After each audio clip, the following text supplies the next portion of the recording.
Hi friends, welcome back. और जो हमारा सब्जेक्ट चल रहा है स्टाइल शीट, उसके लिए अब हम आगे बढ़ेंगे एक स्टेप। तो आई होप कि आपने पिछली वाली हमारी ये कोडिंग, इसकी आपने प्रैक्टिस की होगी, इसको रन करके देखा होगा, इसका रिज़ल्ट भी चेक किया होगा। तो अब हम एक स्टेप आगे बढ़ते हैं और आज हम बात करेंगे एक्सटर्नल स्टाइल शीट की। तो सबसे पहले तो हम इसी कोडिंग को हम क्या करेंगे कि इसमें से हम ये स्टाइल टैग ओपन से लेके और स्टाइल टैग क्लोज तक को यहाँ से कट कर लेते हैं। ठीक है, अब इस फाइल को हम सेव करते हैं और इसको रिफ्रेश करके देखते हैं।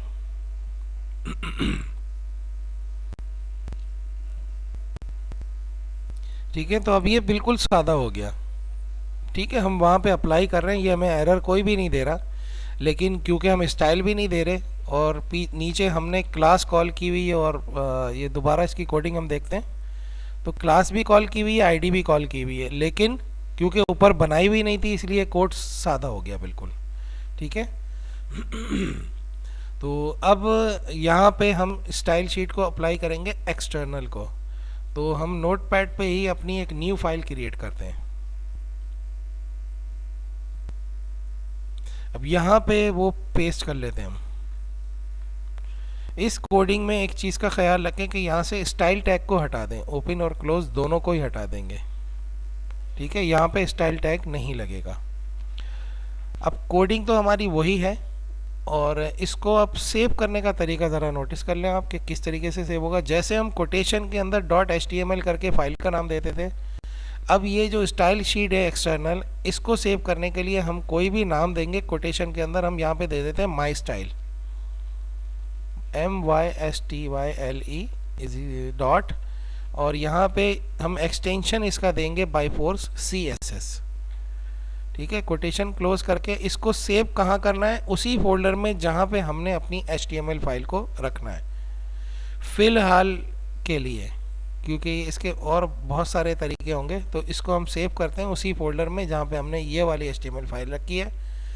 अब हम क्या करते हैं कि अपने ये हमारी एक फ़ाइल तो बन गई है, एक्सटर्नल फाइल CSS की बन गई है।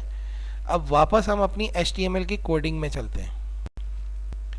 यहाँ पे हेड वाले एरिया के अंदर हमें एक टैग लगाना पड़ेगा जिसका नाम है लिंक। तो LINK टाइप करेंगे हम टैग के अंदर लेस देन में, और एक स्पेस देने के बाद इसका एट्रीब्यूट पहला लगेगा REL इज इक्वल्स टू लगा के यहाँ पे हम लिखेंगे स्टाइल शीट विदाउट स्पेस। एक स्पेस और देंगे, यहाँ पे हम लिखेंगे type TYPE type is equals to, और हम देंगे टेक्स्ट स्लैश CSS। एक और स्पेस देंगे अब हम, और यहाँ पे हम लिखेंगे href इज इक्वल्स टू, और उसके बाद हम यहाँ पे देंगे हमारी उस स्टाइल शीट का नाम। तो हमने जो नाम रखा था mystyle.css।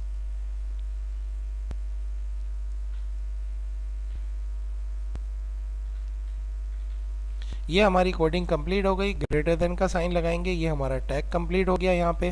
ठीक है, अब इस फाइल को हम सेव करके और दोबारा उस पेज को रिफ्रेश करते हैं।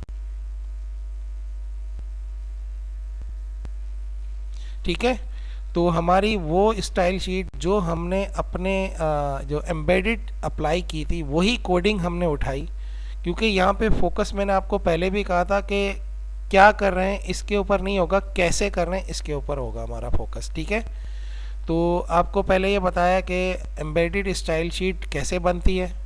अब आज हमने देखा कि एक्सटर्नल स्टाइल शीट कैसे बनती है। अब इसको थोड़ा सा मैं एक्सप्लेन करूँगा।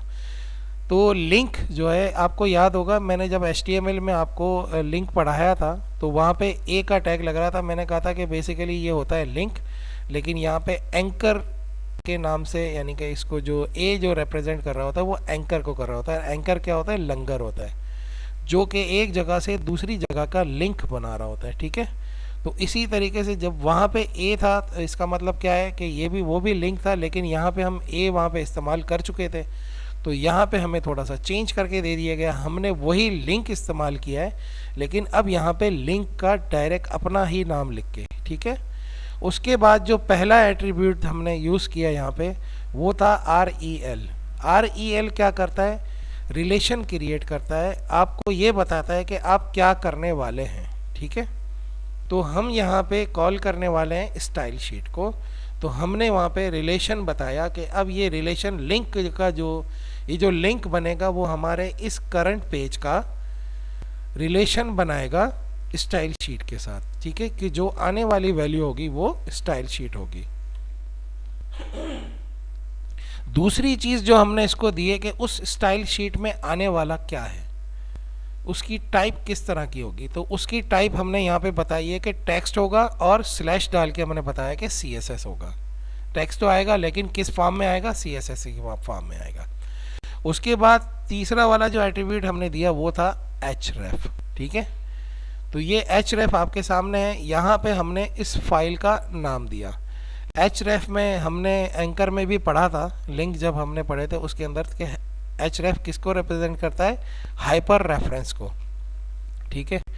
तो यहाँ पे रेफरेंस हमने दिया, डायरेक्ट उस फाइल का नाम दिया। अब ये फाइल क्योंकि इसी करंट फोल्डर के अंदर रखी हुई थी इसलिए हमने डायरेक्ट उसका नाम दिया। अगर ये इस फोल्डर के बाहर कहीं होती तो उसका पूरा पाथ डिफाइन करते हैं, लेकिन ये इस तरीके से प्रैक्टिकली इस तरह अप्लाई नहीं होगा। जब हम बाकायदा अपनी कोई वेबसाइट डिज़ाइन करेंगे तो उसमें अपना या तो इसी तरीके से डायरेक्ट फाइल का नाम होगा कि क्योंकि वो हमारे उसी वेबसाइट के उसी फोल्डर के अंदर रखी होगी फाइल, या फिर कहीं बाहर से हम उसको कॉल कर रहे होंगे तो उसके लिए हमें उसका पूरा URL देना पड़ता है, ठीक है। तो यहाँ पे हाइपर रेफरेंस है फ़िलहाल के लिए, जो हम अभी अप्लाई कर रहे हैं उसके लिए। जब उसका वक्त आएगा तो उसकी भी हम डिटेल में डिस्कस करेंगे। तो हुआ ये कि कोडिंग में हमने चेंजेस तो कोई भी नहीं की थी, लेकिन उसका जो स्टाइल है, उसको अप्लाई करने का तरीका है, वो हमने चेंज किया था। तो पहले आपको सादा करके दिखाया कि वही कोड जो है वो सादा हो गया, लेकिन अब हमने ये क्या किया, ये जो लिंक बनाए ये सारा कुछ है, इसको एक नाम देते हैं हम। इसका नाम है स्टाइल शीट को इंपोर्ट करना, ठीक है। तो इंपोर्ट का मतलब क्या होता है कि बाहर से कोई चीज़ को मंगाना। तो इंपोर्ट करने का उसका ये तरीका होता है कि लिंक का टैग लगा के, और उसमें ये 3 एट्रीब्यूट जो नेसेसरी एट्रीब्यूट्स हैं ये हमें देने पड़ते हैं। तो अब क्या हुआ कि हमारे पेज के अंदर वो एक्सटर्नल स्टाइल शीट अप्लाई हो गई। एक बात ये हो गई। अब दूसरी बात क्या है कि एक्सटर्नल का फ़ायदा बेनिफिट क्या होता है।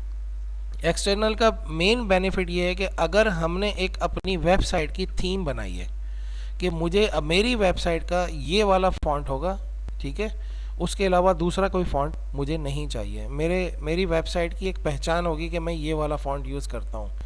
मैं अपनी वेबसाइट का एक कलर मखसूस इस्तेमाल करता हूँ, दूसरा कोई कलर मुझे नहीं चाहिए। मैं अपनी वेबसाइट पे कोई ख़ास डिज़ाइन इस्तेमाल करता हूँ। तो उसके लिए मैंने क्या करना है कि एक स्टाइल शीट बना के रख ली। अब क्या मेरी वेबसाइट एक ही पेज पे डिपेंडेड होगी? नहीं, मेरी वेबसाइट पे 100 पेजेस भी हो सकते हैं, 1000 पेजेस भी हो सकते हैं। तो क्या मैं ये जो एम्बेडेड स्टाइल शीट है इस तरह क्या हर पेज के ऊपर जा के मैं ये कोडिंग लिखूंगा?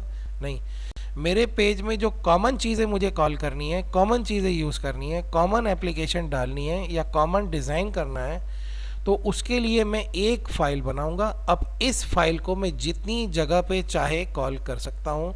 मैं 1000 पेजेस में भी कर सकता हूँ, मैं 100 पेजेस में भी कर सकता हूँ। जितने मेरे पेजेस होंगे उसमें मैं इस एक्सटर्नल एक फ़ाइल बना के इसको वहाँ पे सिर्फ ये एक लाइन लिख के लिंक, ठीक है, ये लिंक वाली लाइन लिख के मैं अपने हर पेज के ऊपर इसको कॉल कर सकता हूँ।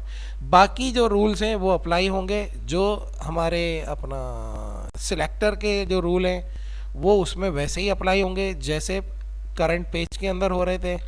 क्लास के रूल उसी तरह अप्लाई होंगे। आईडी के रूल, हाँ, आईडी में क्या है कि बस एक थोड़ा सा चेंज ये आएगा कि एक पेज पे मैंने आईडी इस्तेमाल कर ली तो उस पेज पे मैं दोबारा आईडी तो इस्तेमाल नहीं कर सकता, लेकिन यही आईडी मैं किसी और पेज के ऊपर भी इस्तेमाल कर सकता हूँ, ठीक है। तो ये हमारी थी एक्सटर्नल स्टाइल शीट। अब हम अगली वीडियो में देखेंगे इनलाइन स्टाइल शीट, ठीक है, उसके भी दो तरीके हैं, वो नेक्स्ट वीडियो में देखेंगे। Thank you very much.